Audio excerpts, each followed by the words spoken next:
उत्तराखंड में अगले 7 दिन भारी बारिश और गर्जन बिजली के साथ चुनौतीपूर्ण रहने वाले हैं। बारिश और बिजली की गर्जन के बीच अगले 7 दिन राज्य भर में मौसम की स्थिति लोगों के लिए चुनौतीपूर्ण रहने वाली है। चाहे आप पर्वतीय इलाकों में हो या फिर मैदानी क्षेत्रों में, मौसम विभाग ने सभी को सतर्क रहने की सलाह दी है। तो उत्तराखंड में बारिश का अलर्ट लगातार जारी है। मौसम विभाग की तरफ से चेतावनी जारी की जा रही है और ग्राफिक्स के जरिए भी तमाम जानकारी देंगे। देखिए 25 अगस्त यानी कि उत्तराखंड के ज्यादातर हिस्सों में हल्की से मध्यम बारिश और बौछारों की संभावना है। 26 अगस्त को लेकर मौसम विभाग कह रहा है गढ़वाल और कुमाऊं मंडल के ज्यादातर इलाकों में हल्की से मध्यम बारिश की चेतावनी दी जाएगी और 27 अगस्त को पर्वतीय जनपदों के कई स्थान और मैदानी इलाकों के कुछ हिस्सों में बारिश के आसार है।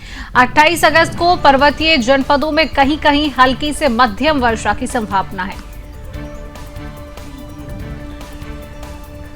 तो 28 अगस्त में पर्वतीय जनपदों में कहीं कहीं हल्की से मध्यम वर्षा की संभावना। 29 अगस्त में पूरे राज्य में हल्की से मध्यम वर्षा और गर्जन बिजली की संभावना।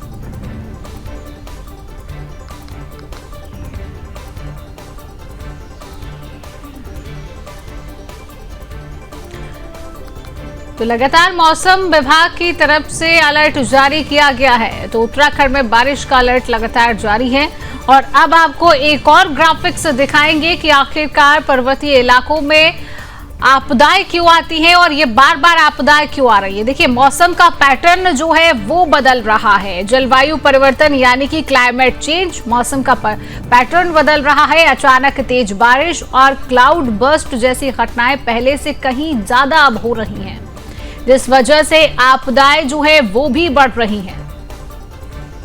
हिमालय खुद बहुत युवा और नाजुक पर्वत है। हिमालय की बात कर रहे हैं यहाँ पर। इसकी मिट्टी और चट्टानें आसानी से खसक जाती हैं।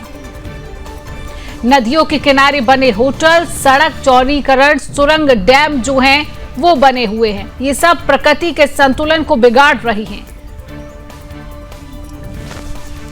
पहाड़ों को काटने से उनकी मजबूती भी कम हो जाती है। अगर पहाड़ों को काटने की घटनाएं सामने आती है तो उनकी मजबूती पर भी असर पड़ता है। बड़ी संख्या में लोग चारधाम यात्रा और टूरिज्म के लिए पहाड़ों में जाते हैं। सड़कों पर और शहरों में इतनी भीड़ का इंफ्रास्ट्रक्चर सामना नहीं कर पाता है। मौसम का लगातार पैटर्न बदल रहा है। आपदाएं लगातार बढ़ रही हैं। हर किसी के मन में सवाल रहता है कि ये बार बार आपदाएं क्यों हो रही हैं। उसी की जानकारी ग्राफिक्स के जरिए हम आप तक दे रहे हैं कि अचानक तेज बारिश, क्लाउड बर्स्ट जैसी घटनाएं अब पहले से कहीं ज्यादा हो रही हैं। हिमालय खुद युवा और एक नाजुक पर्वत है और अब हम आपको बताएंगे कि इसके बचाव के क्या तरीके हैं। आपदा से कैसे बचा जाएगा। देखिए हर गांव इलाके में आपदा अलर्ट सिस्टम हो। अगर आपदा अलर्ट सिस्टम रहेगा तो आप बच सकते हैं। मौसम अपडेट आपको मिलता रहे, तुरंत लोगों तक पहुंचना जरूरी है। स्कूल, पंचायत और समुदाय स्तर पर इवैक्यूएशन ड्रिल्स जो है वो ज्यादा जरूरी यहां पर हो जाती है। पहाड़ी ढलानों, नदी किनारे और बाढ़ प्रवण क्षेत्रों में नई इमारतों का निर्माण ना हो। पुराने घरों और स्कूलों को सुदृढ़ करना, ये इसका उपाय है। और सड़क चौड़ीकरण और पर्यटन परियोजनाओं में प्राकृतिक संतुलन हमें बनाए रखना चाहिए।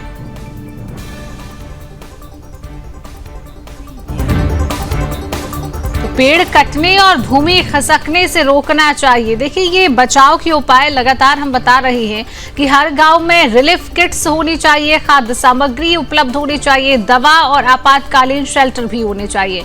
लोकल कम्युनिटी ट्रेनिंग दी जानी चाहिए। पहाड़ियों को खुद बचाव करना सिखाना चाहिए कि अगर आपदा आती है तो आप अपने आप को कैसे सुरक्षित करेंगे। नदियों के किनारे अवैज्ञानिक निर्माण पर रोक लगनी चाहिए। पहाड़ों पर टेरेसिंग, ड्रेनेज और रिटेनिंग वॉल्स होनी चाहिए। तो इसी खबर पर और अधिक जानकारी हम लेंगे। हमारे साथ उत्तराखंड के bureau chief Krishna Kumar live जुड़ चुके हैं। कृष्णा, देखिए उत्तराखंड में लगातार मौसम का खतरा जारी है। मौसम विभाग ने आने वाले कुछ दिनों को लेकर अलर्ट भी जारी कर दिया है। अभी आपके पास क्या कुछ अपडेट है मौसम को लेकर और कैसा मौसम अभी बना हुआ है?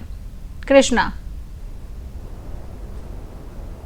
बिल्कुल शिवांगी, देखिए उत्तराखंड में पहाड़ से लेकर मैदान तक लगातार मानसून जो है वो आफत बनकर बरस रहा है। जैसा कि आने वाले दिनों की बात करते हैं तो उत्तराखंड में हालात जो है वो सामान्य होने वाले नहीं है। मौसम विभाग के मुताबिक 30 तारीख तक जो है वो उत्तराखंड में जगह जगह पे जो है वो भारी बारिश का अनुमान जो है वो भारी बारिश का दौर लगातार जारी रह सकता है। स्पेशली पहाड़ी क्षेत्रों की अगर हम बात करते हैं, चमोली, बागेश्वर, नैनीताल, अल्मोड़ा, पिथौरागढ़, रुद्रप्रयाग, इन जैसे जगहों में ज्यादा सावधानी बरतने की जो है वो मौसम विभाग ने प्रशासन को बोला है कि इन जगहों पर लोगों की सुरक्षा व्यवस्था को देखते हुए पहले से ही खासा इंतजाम जो है वो कर दी जाए, क्योंकि पहाड़ों पर लगातार बारिश जो है वो जारी है। बादल फटने की घटनाएं भी जो है वो लगातार सामने आ रही है। कुछ समय पहले हमने देखा था धराली में बादल फटने से जो है वो हिंसक तबाही वहां पे काफी ज्यादा मच गई थी। वहां का तबाही का जो मंजर था अभी भी समटा नहीं है, लेकिन उसके बाद थराली में भी एक आपदा देखने को मिली है जिसमें भी काफी ज्यादा नुकसान देखने को मिला है। जिस तरीके से बारिश का दौर जारी है तो आने वाले दिन उत्तराखंड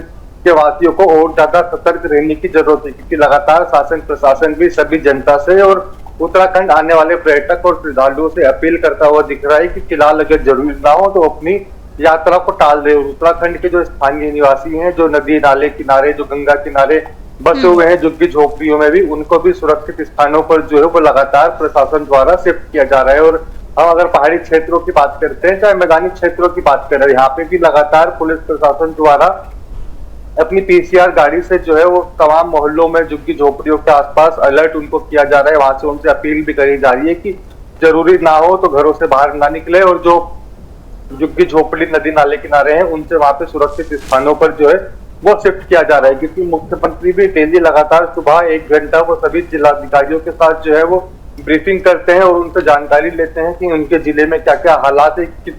थराली और धराली के साथ साथ सियाना चट्टी में भी हालात जो है वो काफी ज्यादा बिगड़े हुए हैं, तो स्पेशल वहां पे भी नजर जो है वो प्रशासन की लगातार बनी हुई है। कृष्णा, देखिए प्रशासन लगातार लोगों को लेकर चेतावनी जारी कर रहा है और ये भी प्रशासन की तरफ से कहा जा रहा है कि आप अभी यात्रा से फिलहाल बचें, लेकिन तैयारियां प्रशासन की क्या देखने को मिल रही है? क्योंकि देखिए मौसम विभाग लगातार अलर्ट जारी कर रहा है और आपने भी कहा है कि लगातार मौसम उत्तराखंड में बिगड़ा हुआ है। ऐसे में प्रशासन किस तरीके तक जो आम जनता है उन तक पहुंच रही है? उनको कोई राहत सामग्री क्या उन तक पहुंचाई जा रही है? क्योंकि लगातार मौसम विभाग की तरफ से अलर्ट, क्या तैयारियां आम जनता तक प्रशासन की तरफ से पहुंचाई जा रही हैं? कृष्णा,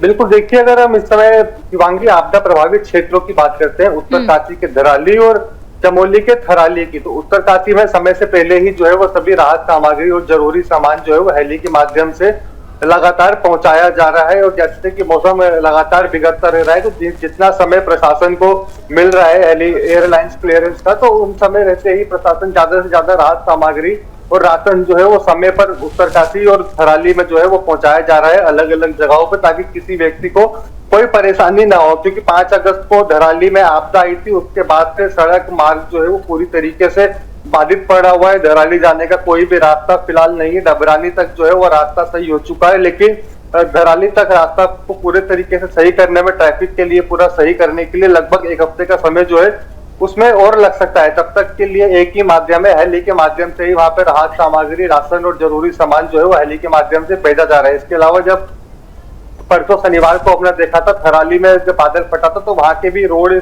जो संपर्क मार्ग स्टडी किया था, लेकिन शासन प्रशासन ने समय रहते ही मशक्कत करके जो सड़क है उसको दोबारा सुचारू जो है वो कर दिया गया था। अगर हम राहत सामग्री की बात करें, प्रशासन के रिस्पॉन्स टाइम की बात करें, तो ये काफी ज्यादा इस बार जो है वो कम देखने को मिला है। पहले हम देखते थे कि जब भी कोई घटना घटती थी शासन प्रशासन को घंटे या 6 घंटे उनको लग जाते थे मौके पर पहुंचने पे, लेकिन अब भी जब भी आपदाएं कहीं पर भी हमने देखी है तो मुख्यमंत्री ने पहले ही आदेश दे दिए थे कि आपका इमरजेंसी रिस्पॉन्स टाइम जो है वो कम होना चाहिए। प्रशासन की तरफ से तैयारियां भी देखने को मिल रही हैं और प्रशासन लगातार तैनाती भी बनाए हुए। फिलहाल कृष्णा, तमाम जानकारी साझा करने के लिए आपका बहुत बहुत धन्यवाद।